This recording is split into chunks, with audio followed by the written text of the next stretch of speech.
So now I want to go back to the lessons you've learned over time within this past few months. And what's the worst thing for you? And what's the best thing? You know, I've never thought about this. There's some good, what's the worst thing in all of this? The disappointment of your mentors or? No, really, you know, now I don't even see it as worst thing.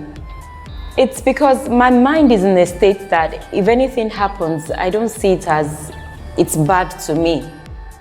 Yeah? So sometimes I feel it's even scary. So it's hard to make me feel bad. Or I don't perceive things to be bad. I just feel you made your choice.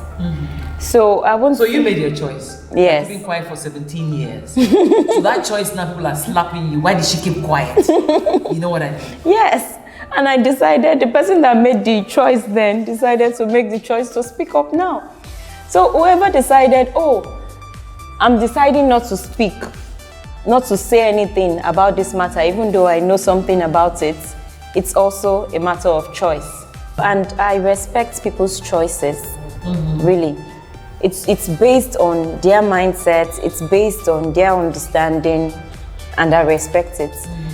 So talking about the worst thing, so that's why I would say it's hard for me to be able to pinpoint on something that this is the worst thing, you know. But in terms of the good thing is just seeing like some people's messages telling me this happened to me, and then, you know, just hearing it that it happened to you, it's making me to know that something good can come out of my life, you know, more about helping other women. Yeah. Now, do you feel scared? Were you threatened? Were you in any way? Seriously? My emails, most times I wasn't even opening my emails myself. And messages, you know, you must define what makes you to be sane, what keeps you in that good place. And immediately I could define it. I just block it. Whether you tell me, oh, she's meant to answer us, she's not answering us, she's meant to respond to this. No, I don't need it. Maybe you need that, but it's not good for me. So all those messages, they came in, oh, you mustn't come to this zone. If you come to this zone, more like it, you know. So all those kind of emails came in. The day they brought the report to your, father press, how did you feel? I felt like, what happened? In Yoruba, in short, it was like kilagbe. That was what I was thinking, more like, what's all this? So I really sat down and I just needed them to explain themselves. What have you come to do? And they told me, oh, to do this. I said, so why is this person standing in front of me with gun? Have you seen me with someone's possession? Why are you? And it was just there, this is our procedure. I said, no, you know. So I guess it's just part of, to make me intimidated, feel intimidated, and yeah. So what's 2020 going to be like? As you step into a new year? Yeah, it's definitely going to, because right now I'm flowing with the wind of the spirit. I'm sorry, I'm very spiritual, and now I'm even more conscious of that spiritual state. So it's more like, what I see is definitely, it's refreshing. I feel it's refreshing, not just for me. It's going to be refreshing for a whole lot of people, and be taking new steps, you know, to move to the next level in different aspects. You know. Your sister, when I spoke to her, says your dad didn't know about what happened to you. No, not at all. That if he did, he would have killed that man. Yeah. So what does your dad feel today? Because you've told him now. Yes, of course, that was actually what he said. He said, now I know that you children really know me so well. That's why you did not say it, you know. But I'm happy. I finally know, and thank God that you know what to do next. So he feels he's happy. I'm in a good place, more like it. Do they blame you? No form of blaming at all. The parents don't blame you. She was a bad girl, spoiled child. You know how they will say now. this girl was spoiled. But the truth is, they knew you. That's why it was more of a shock. Yeah. You were not the type that... I was too reserved, I was more like an introvert. It was more of books, me writing. Because I really, when you planned your future somehow, I really planned my future as I was leaving secondary school. You go to university, you will not even have any boyfriend. Okay, it's 400 level, you will now get to have a boyfriend. That was how I planned. You get the boyfriend, and you marry him. As in, that time of my first will be my last. There's no other person, nothing. But... So how did you leave Ilorin eventually? After I graduated university. And you lost contact with your spiritual father? Oh, no, it was right from the moment I left the church. I was still in Ilorin. Sometimes he would drive by and I would walk away because the person that took me out of church had already told him that when you see Busola, just drive. Don't stop, I'm sure you never thought that you would ever come out to speak. Yeah, definitely. It's not something anyone can be comfortable to talk about. Yeah. They never apologized? Yeah, like he apologized, That time? Yeah. So if you apologize, why are you saying anything now? Why did you go to court? Why did I go to court? Apology that is done in the secret and not owning up to it in the public. Sometimes it just seems to be fake. The person can tell you, no, I never said that. I never did this. I never, So it's just part of the process that survivors should go through in order to just find that totality. And also we want our environment to be safe. So what's your message for typical 17-year-olds, one, mothers, two, and the general public? For the 17-year-old, I know it's time they are sort of like wondering what lies ahead. Because before I tackle a problem, I think of the state, the mindset of the person.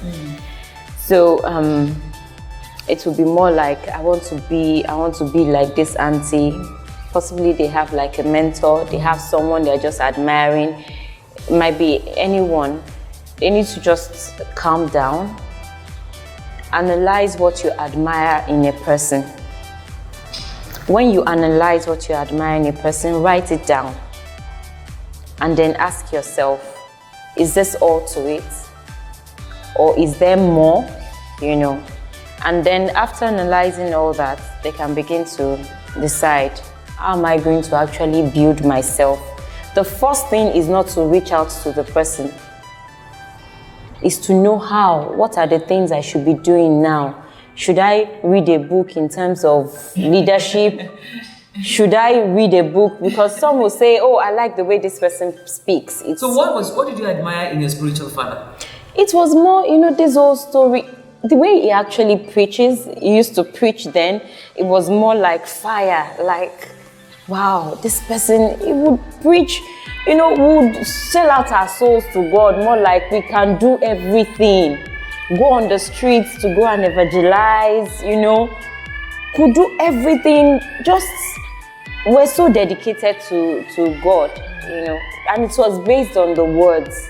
So you used to seek his advice, seek his counsel, and you trusted the words, So I just felt that this person would be able to guide me, and coming from that side of spiritual person, I felt this spiritual. I didn't understand that. See, there's spiritual, there's emotional, there's the physical, But I was drawn more to the spiritual. I just feel this person has got the word. It's the word I need, So that's it. So advice for parents. Then parents, you have to be close to your children. More like don't be harsh on them. You have to understand. Don't just give them rules for them to follow. Understand their own kind of mindset. And especially now, things are different from how it was with us in our days. Children are more exposed now. You have to understand them. Then when you understand them, when you know you need to give them an advice, let it be like you're providing them with options, you know, and you are now guiding, what do you think about this? Let it be that they made the choice themselves to pick this. Not that you just chose this one, bam, do it. So what about the general public? All of us are like, I don't know what to say. no, Busola, some people say, no, kill her. What she doing? Who sent her? In life, trust me, I love everyone. General public, it's just more of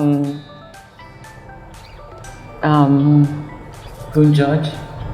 Oh, definitely. Like I said, I always think more in the mindset of who people are before I say whatever I want to say. So thinking of different things have happened to the different people that are out there. So they will talk from the place of where they are. So I will not judge them based on their understanding. It's as a result of where they are and how they understand life to be.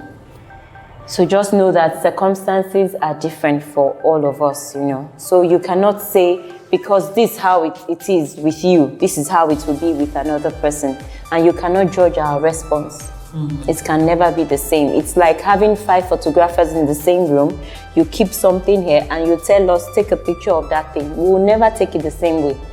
Something will be different. So that makes you able to understand why people have all their different opinions. Yes. What do you feel about people who say girls bring it on themselves? And there are situations where some girls actually put themselves out there to be abused. No, there's actually, nobody should say anything like that. There's something called freedom. And that's why we're all alive. We're alive to actually live in that liberty and freedom. Nobody would say, oh, see, I'm waking up this morning, all I'm out, I want someone to abuse me. You know, nobody, you know, and nobody is to be judged based on what she was wearing, you know, how she was close to the person, what was she looking for. No, nobody should be judged. You know, but it's a mindset thing. It's one of the things that needs to be done in the society, you know, to make people, I think the empathy, it's actually leaving people, and that's my own concern now. Okay, are we saying even if the girls are guilty, who is more guilty? Or there's no question of guilt? Abuse is horrible. Abuse is horrible. Abuse is totally horrible. Totally horrible. So it's not, I don't know who would decide, no, I want to be abused. I don't know, because the traumatic experience. What about putting yourself in the position where you'll be abused? Some people say that. What do they mean by that? That for example, what you wear, how you behave with the person, why didn't you run, why didn't you kill? They are saying this, okay, what if the person had done all this, yet there was no abuse? Would they have said, what did the person wear? What she wore? Because if they say, okay, she wore this, and there's also another instance, the person wore this and she was not abused. So what would you say in that instance? So the abuser is a crazy one. Yes. So that's it, really. So for no reason should the abused person be put in that guilt box. At all. It shouldn't be unfair. Yeah, extremely unfair.